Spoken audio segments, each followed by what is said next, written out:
Harap no, pagmamahalin ano. Na-order mo na yung boss? Yung Yeah. gold mo?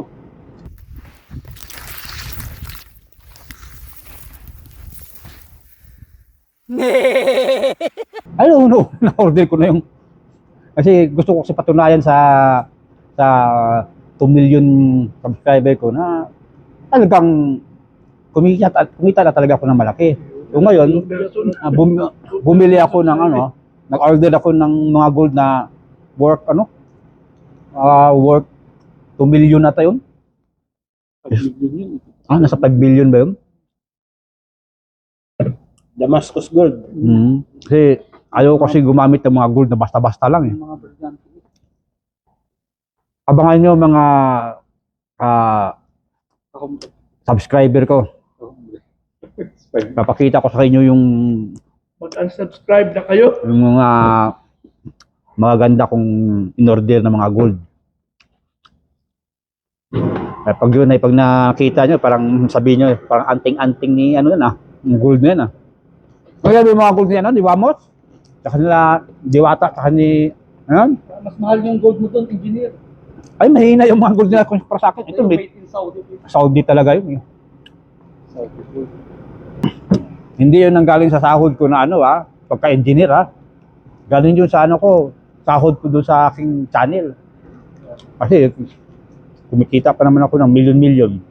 Siyempre, kailangan mo kasing idigalawahan yung sarili natin na talagang kumikinang-kinang ng mga ginto sa ating katawan para naman ipakita natin sa ating subscriber na ito ay maganda pagiging vlogger.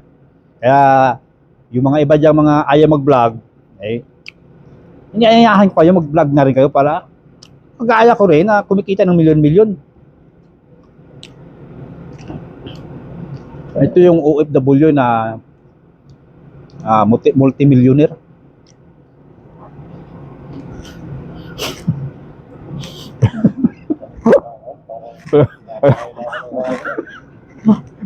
Ay, ba't lumawa na Kuya Ron?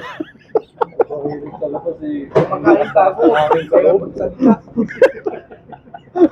Di, ano ang comment sa mga tao? Mukmati pala to. Multi-million. Nag-OFW.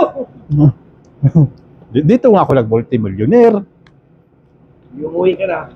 Multi pala Multi-tester. Multi-purpose.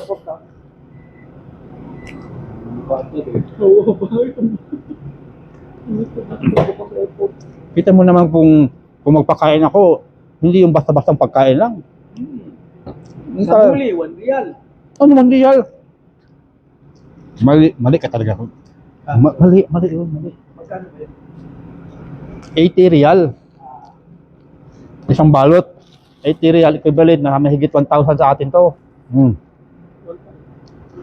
Kung iisipin mo, napagkamahal naman tinapay na yan, ano bang bino sa tinapay na yan? Ang gardenia, talot ang gardenia nito. Halos 100 doble yung sarap nito kumpara sa sa gardenia na yun. Yung pampaw. Oo. Sa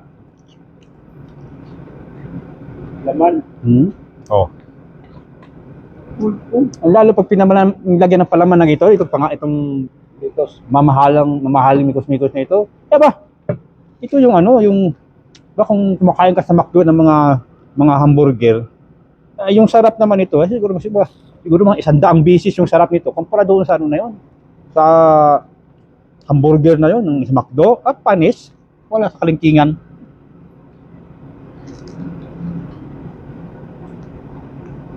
Kang tumawa, tawa ka